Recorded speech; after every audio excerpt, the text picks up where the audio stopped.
We're going live. We're going to be real live. And now here's AJ. As soon as we start the broadcast, AJ shows up. How's that for timing? And for those of you, this is Ed Dyer from Connecticut. Joining me are Pamela Sue Taylor from Australia, Kyle Meacham from Minnesota, and wandering over there and getting some water or something is our friend AJ. How you doing, AJ? I'm good. That is good. The one thing I have to quickly do for AJ is put the links in the chat area for him so he can see what it is we're going to be talking about. Thank you. And the first thing we're going to be talking about, is the CDC. Wow. This is our Center for Disease Control, or lately, lack of control. Now, I don't know if Australia has an organization. I don't know if Australia keeps any nasty viruses and pathogens. I'm going to guess you probably buy your vaccines, perhaps from other countries. But we have this organization called the CDC. They've got their lab, and they've got the deadliest viruses, bacteria in the world in their lab. They've had a couple of minor problems over the last week or two. And this is from Nature.com. Workers at the U.S. Center of Disease Control and Prevention in Atlanta accidentally shipped highly dangerous H5N1 influenza virus to another government laboratory in March. The news comes weeks after the CDC announced that dozens of employees were potentially exposed to anthrax because its staff did not follow established procedures. In response to the incident, they imposed a moratorium on all shipments from its high biosecurity facility, shut down the laboratories responsible for anthrax. And the director, who really should be ex-director, Thomas Frieden, says, "I'm disappointed by what happened, and frankly, I'm angry." Big whoop. After the news broke, the CDC began investigating why its workers did not follow proper procedures. The receiving lab was not equipped to handle the pathogen, and once the mistake was discovered more than 70 people were preemptively treated for anthrax infection. Let's see. The agency has an ongoing investigation. They had more bad news back in March. The CDC's influenza lab contaminated a harmless flu strain with the highly dangerous H5N1 variety and sent it to a laboratory by the U.S. Department of Agriculture. The mistake wasn't discovered until about 2 months later in May. And Frieden said he didn't hear about it until July. We got a really, really sharp bunch of people working there, I can tell you. Now, I went to the CDC site, okay, and this is their response. I have it right in front of me, their official response. In response, it says, they're going to, 1, establish a high-level working group reporting to the CIA director. They got to have a committee, blah, blah, blah. They're going to begin the process of establishing an external advisory group for safety lab. They're going to hire some consultants. And by the way, they reported the incident, they say, through proper channels to the Select Agent Oversight Body, the U.S. Department of Animal and Plant Inspection, which I would think would be an external advisory group. But what do I know? And they're going to establish a review group. There we go. Another committee under the direction of the CDC's Associate Director to look at the systems, procedures, and personal issues leading to this event and the means of preventing similar events in the future. And they've done even more. They've implemented this process. They're establishing a CDC-wide, says, single point of accountability for laboratory safety. A single point of accountability. Well, let's kind of start with the director of the lab, perhaps. Let's start with the director of the CDC, perhaps. I sense, you know what's going to happen?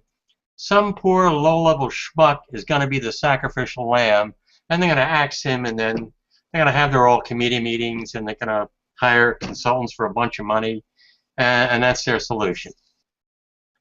Now, what do you think, guys?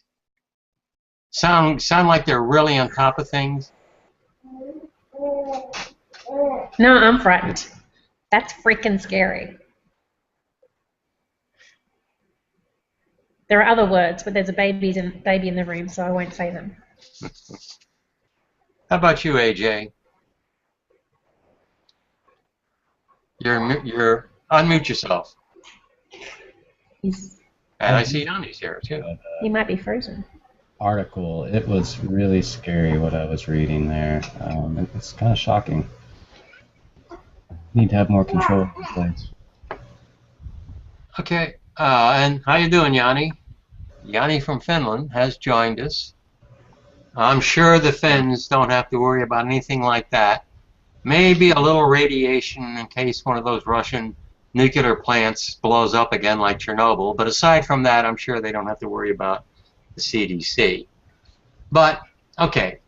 Now, I know, Pamela, you've been involved in quality control, correct? As part of your job, I'm sure, in some form. Okay, what do you have? Okay, you got a guy in a lab, and the guy in the lab says he thinks, or she thinks, they've got this harmless little pathogen, and they put it into that little box, and they send it off. Well, first of all, it goes to one other person at least, and that other person looks in the box and says, yes, nice, harmless little virus, or, oh my God, it's a death-killing virus. And then, even before it goes out of the lab, a third person looks at it and goes through the same process. I mean, if you're talking about potentially killing viruses, you got to have at least 3 triple checks. And at the other end, when they get the package, they have to have some way of looking inside it and examining it to know whether it's, the nice friendly virus or the death-killing virus, and everybody runs away. I don't know. Do you think it's brains, how much atomic brain scientists to figure this out? Pam. Yeah, I don't know how it's gotten through. I don't know how it got through all the checkpoints that it should have had. So the question is, how many checkpoints did it have? And why didn't it have enough? Who's hiring these people? What are the qualifications of these people who are checking the viruses that are escaping the lab and going to kill us all? The guy who's the head of the lab, he headed New York City's equivalent of this particular lab, and he was very good. A lot of the industry people didn't like him because he cracked down on things like tobacco use, and so he was very good in running the New York equivalent of the lab. In this case, I have to wonder how many layers of management you have. I mean, he claims there was this one incident that occurred maybe in March, and he didn't know about it till July. So there's, obviously communication breakdowns. That's ridiculous.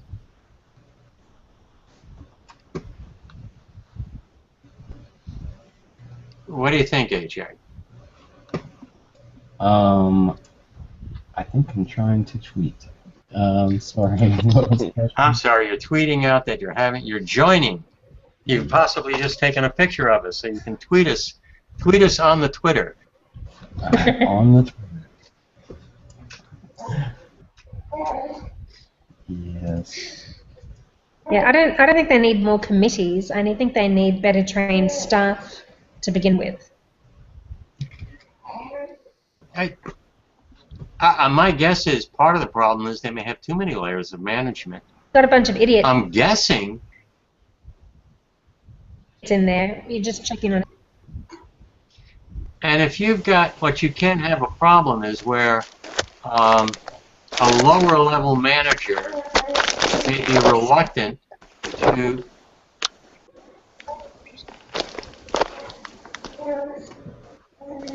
Kyle, I can see you. Yeah, I couldn't very well hear you. It sounded like you guys were like, I'm like, I'm just into my call. I can hear your baby, it's cute. Camilla. He just wants to talk about the babies. Kyle, he doesn't want to know nothing about this science stuff. He just wants to talk about the babies. No, I agree there isn't correct control in a organization that it can go a little wacko there, and then that's just that, yeah. I'll put my input. I'll just listen to you guys talk, and it's like I'll do what Jani does. Or Jani, I can't say it. Okay. I'll mic you for a bit because I can hear some static in your. In fact, I hear a baby talking. What does Chelsea think about all this? Is Chelsea worried? And I'll just mute when I'm. Yeah, I'll just mute when I'm not talking because she's having a good old chat. She's very worried about the planet that we're leaving her. When we all die, she's got to deal with it. Yeah. Unfortunately, I guess I'll just leave you with one question, AJ. Yep. Well, how confident are you that they're going to do what they need to do to make sure this type of event doesn't happen again? I'm not that confident. It just depends on how much the media picks up on it and hypes it. Yeah. And they had 5 previous incidents over the last decade, so this isn't really the first time it's happened. Well, they do keep a lot of threats from really breaking out with diseases, so we got to get them correct. Just asking that question, Ed, you reminded me of. Sorry. Yes, Pamela? But just when you were talking about, yeah, when you were talking, I'm not sure how much of a delay is here, sorry. Next time I'm on, I'm going to have a much better connection. Anyway, but what you were just saying about, how to prevent it happening next time, it made me think of right after, Malaysian airline flight 370 disappeared, and everyone thought, oh, no one's going to fly Malaysian Air, and one of our friends said, oh no, they'd be the safest airline in the world, right? Because they've just had this tragedy, so everything's going to be perfect from now on, otherwise, they'll go under. So then they fly over a war zone, because that's what you do, and then get shot down. So I have very little confidence in the CDC to do the right thing now, because I just don't have any confidence in any of these companies anymore. I have confidence in maybe 2 people on the whole planet. Now that's it. I'm done. Yeah, you pretty much mirror what Ulysses thinks, and I've had an ongoing debate with Ulysses.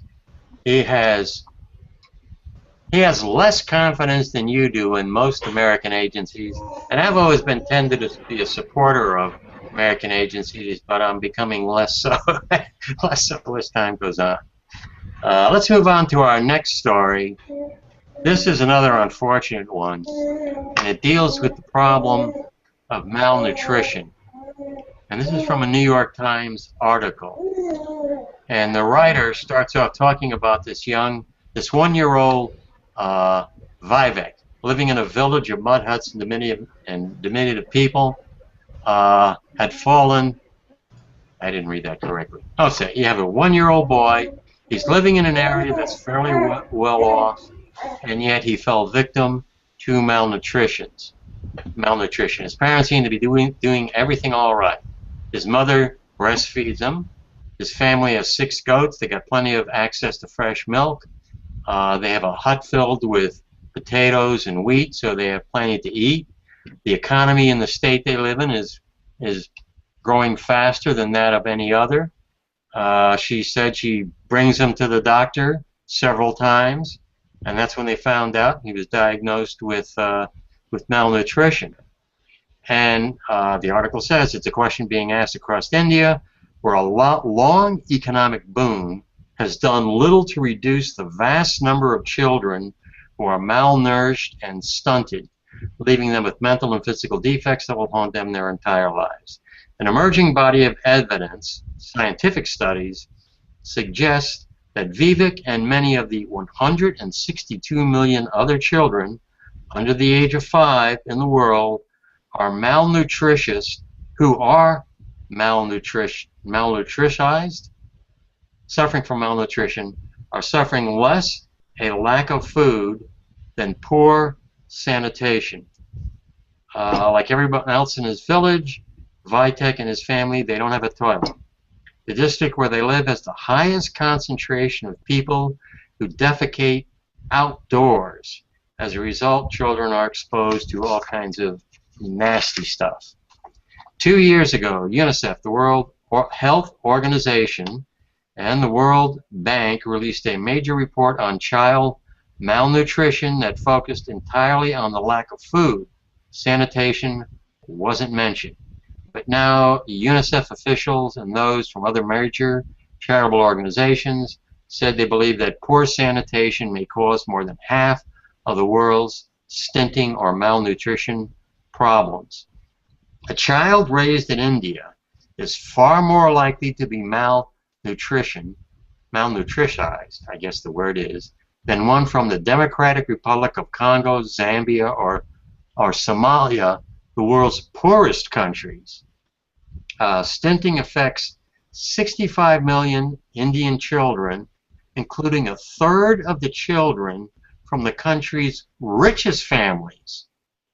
The distinction between wealth and malnutrition is so striking that economists have concluded that economic growth does almost nothing to reduce malnutrition.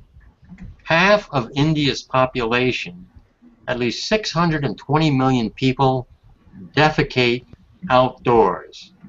The difference in average height between Indian and African children can be explained entirely by different concentrations of open defecation. And this is according to Dean Spears of the Delhi School of Economics. India's stinting problem represents the largest loss of human potential in any country in history, they say, and it affects 20 times more people in India alone than HIV/AIDS does around the world. And other countries are doing well. Just 1% of Chinese and 3% of Bangladeshis relieve themselves outdoors compared to half of the Indians. Attitudes may just be as important as toilets. Construction and maintaining tens of millions of toilets in India would cost untold billions, but a recent survey found that many people prefer going to the bathroom outdoors anyway. It's, I guess, part of their tradition. Few rural households build the sort of inexpensive latrines that have all but eliminated outdoor waste in Bangladesh. Bangladesh is, again, a pretty poor country. And the final surprise here, Muslim children in India are 17% more likely to survive infancy than Hindus, even though Muslims are generally poorer and less educated. This enormous difference is explained by the fact that Muslims are far more likely to use latrines and live next to others that use latrines. So, pretty distressing story.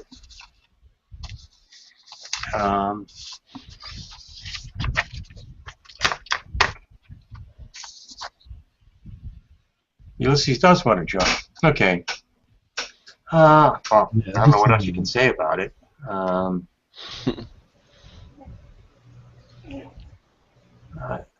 it wasn't that long ago that the United Nations was putting forth that access. Can you hear me? Yeah. Yes. Just a I was delay. just saying that it wasn't that long ago that the United Nations was putting forth that access to sanitation and drinking water was going to be a fundamental human right, and I'm not sure what happened to that. Yeah. Well, I mean, not defecating outdoors. And I presume that doesn't mean even like my grandfather. He had an outhouse in the 40s, 50s. I mean, he didn't get indoor plumbing until the 60s. But that was an outhouse, and that was one that probably had good flushing system or whatever. I'm going to invite Ulysses. Oh, I already did. I sent him a link. AJ. I mean, that's the thing too. I just spent 3 weeks camping out in the desert. Did you get any shorter? And you know, there wasn't. Did I what? I don't know if you can hear me or not. Sorry, guys.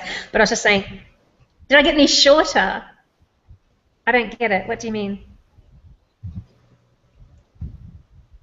Oh, that was in part of the article. I don't know. Typed in Africa. Oh. Yeah. Right. No, I don't think I got any shorter. But you just have to bag it up, and you have, you know, in like biodegradable bags and all that sort of thing, and you need to bury it properly too, because otherwise animals are going to come along and dig it up and things like that, you know, before it becomes fertilizer. Because we were digging and, you know, putting all our waste where we should, and we were finding other people's stuff that wasn't buried properly. So they thought they were doing the right thing, but I don't think they had a spade or anything with them, you know, so that you can go outdoors. You don't have to, you know, not stop camping, but if you go outdoors, you need to still need to dispose of it properly. If you don't want to bury it, then I don't know about your countries, but here in Australia, even in the remotest of places we went, there were council bins. You know what I mean by council bins? You know, they come along and they take away the garbage. So they probably only do it once a month or something. But, you know, take it and put your waste in those bins. Just don't leave it in the street. I suppose that's not an option in India. But I'm just saying, in general, though. It's not a matter of individuals relieving themselves in the open. It's a matter of the entire population doing it. That's when it becomes a problem. Yeah. One or two people in the middle of nowhere is not going to make a difference. Yeah. Patrick, you were recently up in the Himalayas. I'm wondering, did they have sewer? Let me mute. Sorry.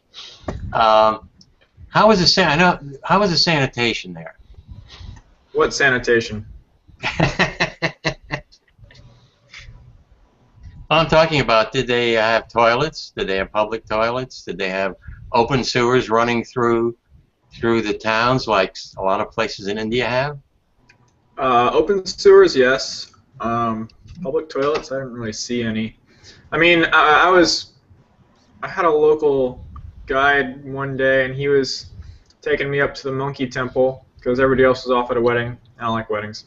And I needed to relieve myself, and he was asking some people around if there was any place to do it, and they were just pointing towards the pile of garbage in the back of their building. It's like, all right. So, yeah, no, there's no, like, not in the urban areas, anyways. I mean, like in like the tourist area, yeah, sure, you can find a restaurant and use their facilities or whatnot. Hello, Ulysses. I see you have joined us. Have you joined us? How you doing? Am I around? Can you hear me? We can hear you. Oh, okay. Well, my computer's 10 years old, so I don't know how good it is. Hey, AJ. Hey, Patrick. Hey, Jani. Hey, Ed. How you doing? Did you catch any part of our story about sanitation and poor and malnutrition? I caught some of it. That most of the world poops outside still. Well, do you live? How far do you live from Appalachia? I am in Appalachia. You're in Appalachia. Okay.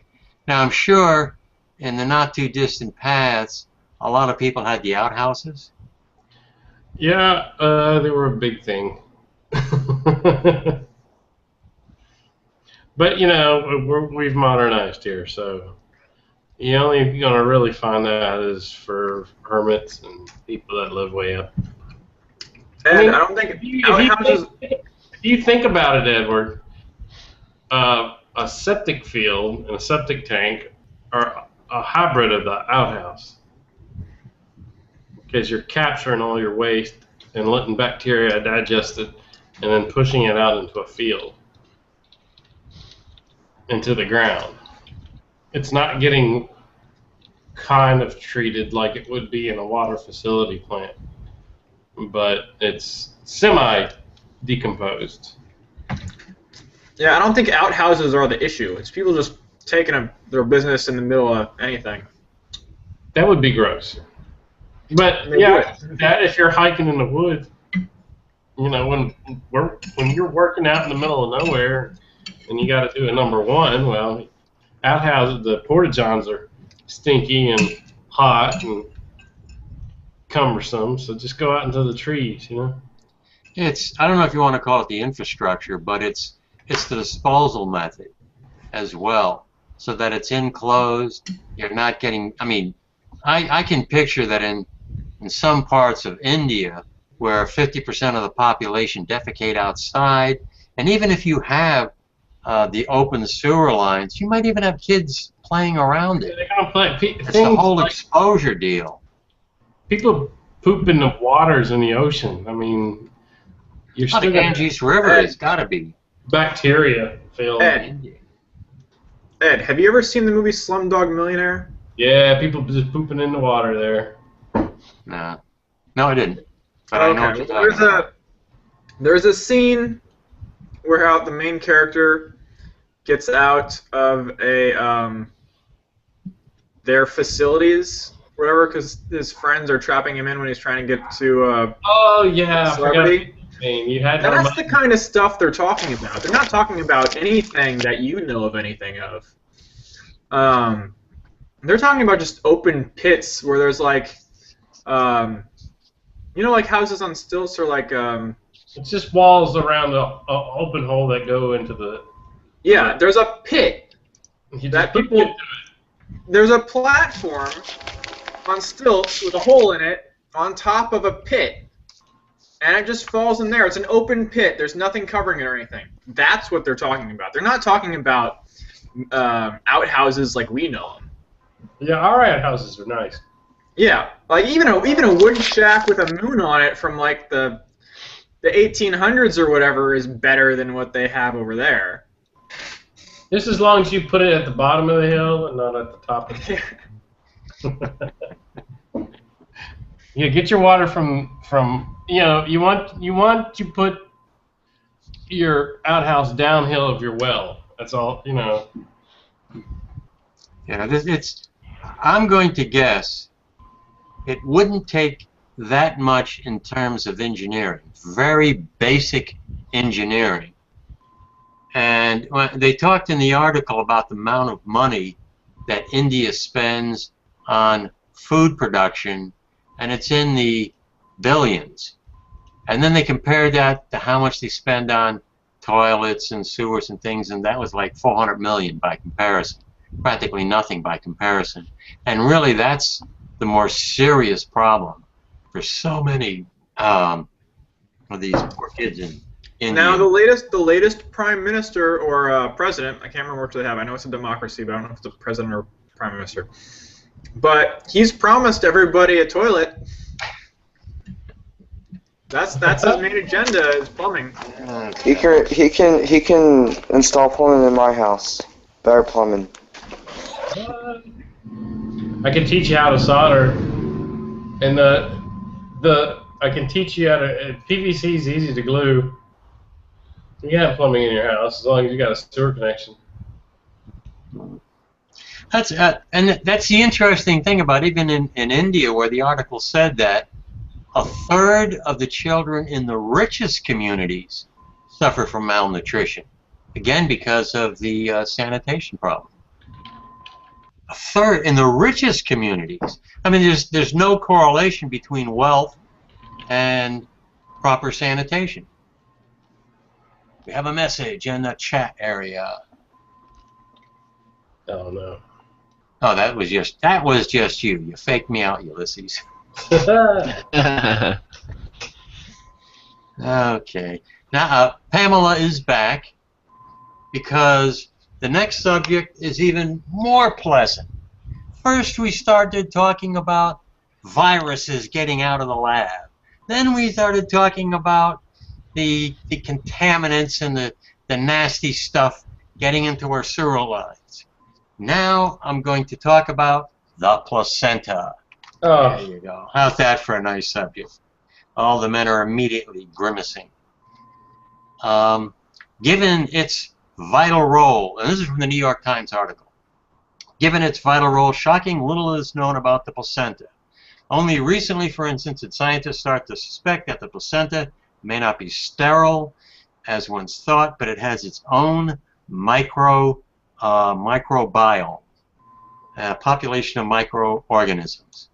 The National Institute of Child Health and Human Development calls the placenta the least understood human organ and arguably one of the most important, not only for the health of a woman and her fetus during pregnancy, but also for the lifelong health of both.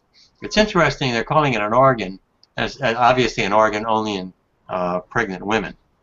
In May, the Institute gathered 70 scientists in hopes of starting the Human Placenta Project, with the ultimate goal of finding ways to detect abnormalities in the organ earlier and to treat or prevent them. Well, Sure.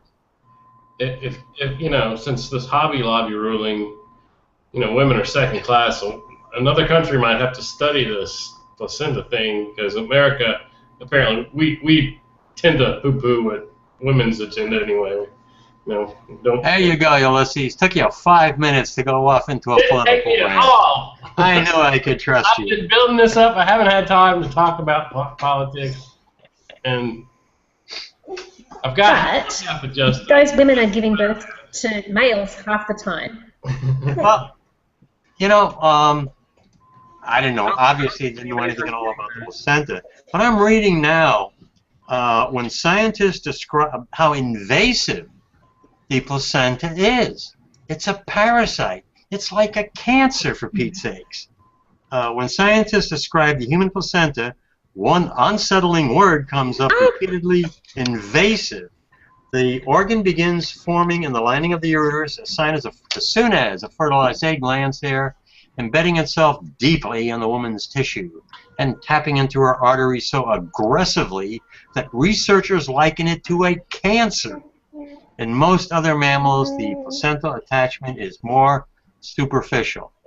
The placenta establishes a blood supply at 10 to 20 weeks of pregnancy. Ultimately, it invades 80 to 100 uterine vessels called spiral arteries and grows 32 miles of capillaries. Wow. Placenta cells form minute finger-like projections called villi, which contain fetal capillaries and come in contact with maternal blood to pick up oxygen and nutrients and get rid of waste.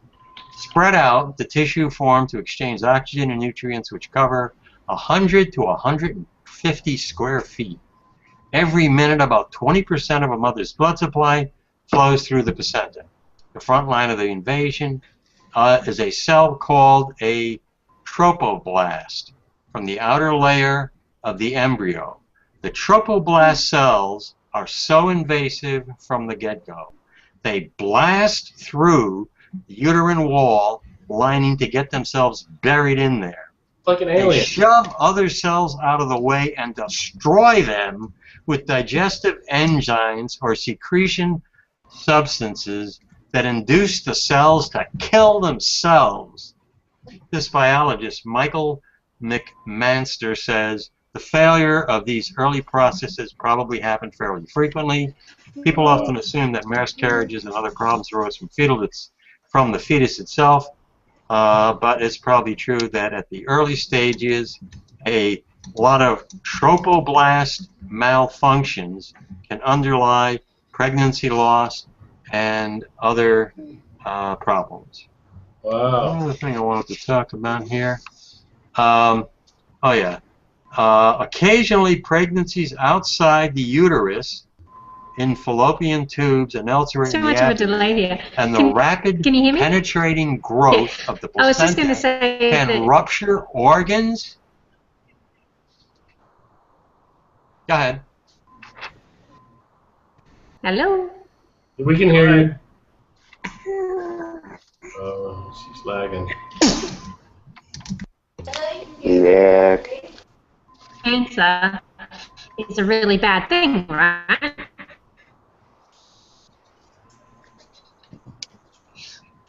But babies are both grown by rapidly dividing cells, right? So you know how when you have chemotherapy to kill cancer and your hair falls out, that's because it's non-discriminatory and it's killing off all rapidly dividing cells, which is your hair, this kind of hair, and cancer. So when you're pregnant with a baby, women's hair actually gets better because we don't lose the same amount of hair that we normally would. Like I hardly lost any in 9 months, right? So when women give birth, their hair starts falling out and you start losing all that extra hair that you had.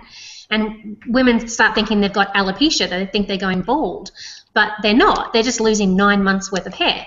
So babies grow like the same way that a cancerous tumor grows. It's not necessarily a bad thing.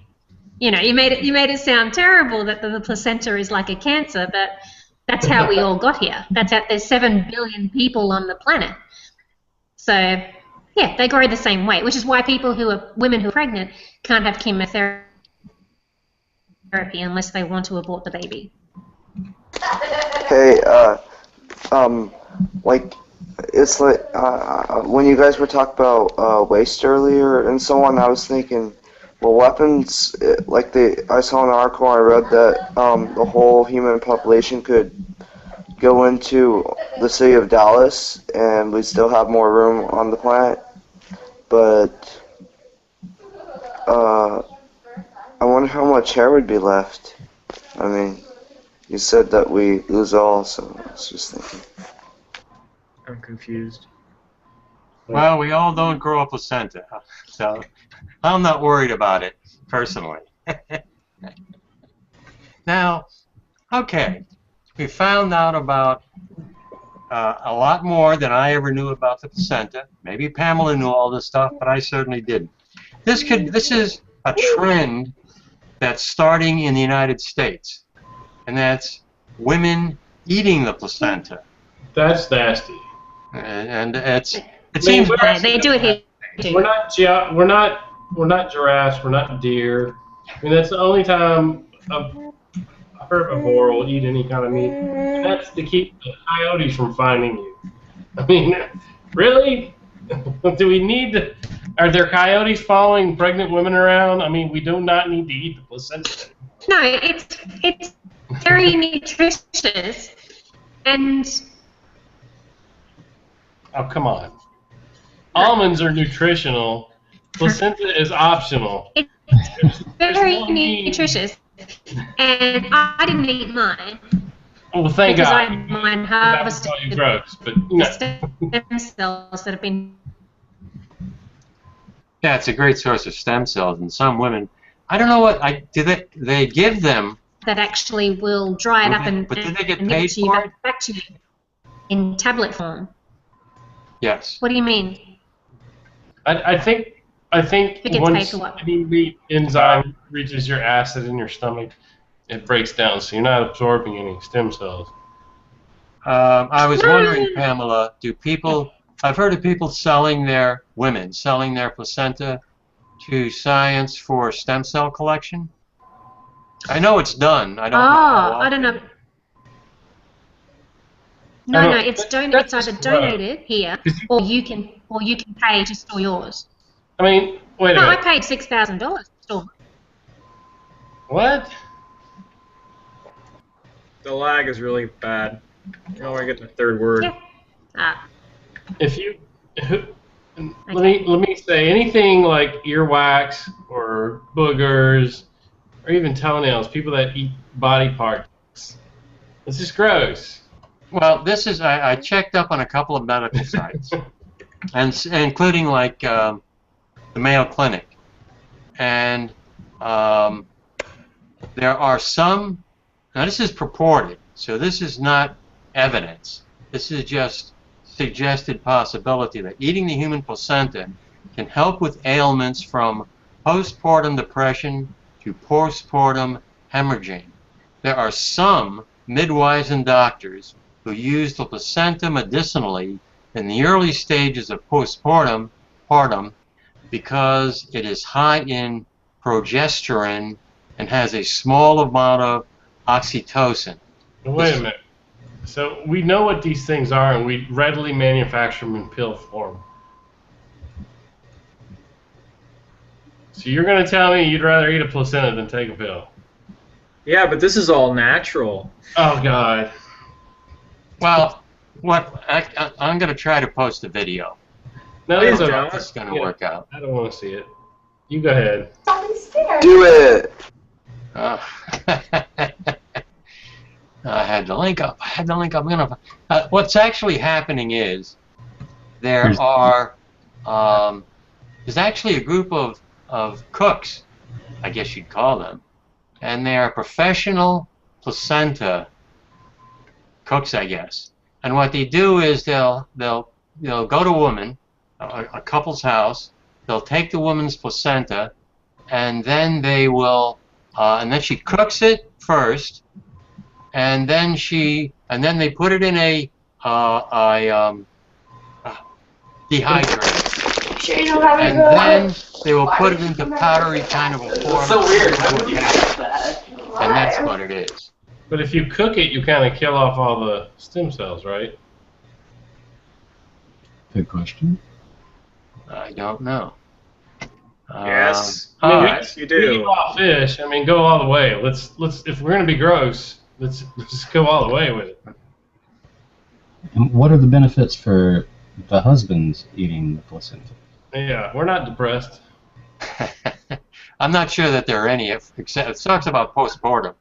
So you're talking about a woman. You're not talking about a guy. Yeah, I was on my Facebook page rarely the other week, and one of my friends had just had a kid, and he was having a shake, and he had his photo. I just didn't understand why. So glad we don't have kids. I'm so glad. Hey, now, isn't there a thing created called beer and alcohol that help you with postpartum depression? I mean, are you No, that causes depression. Well, weed works good too. I mean, ecstasy, That helps, anything. but beer does not. Beer makes you feel better. No, it makes you depressed. I don't get sad. Depends on the quantity. Yeah, depends on the quantity. 1 or 2, you're fine. More than 6, you got problems. Okay, I want to show this because I want to gross out some of you, and others might find it instructive. Pay you money, not This is the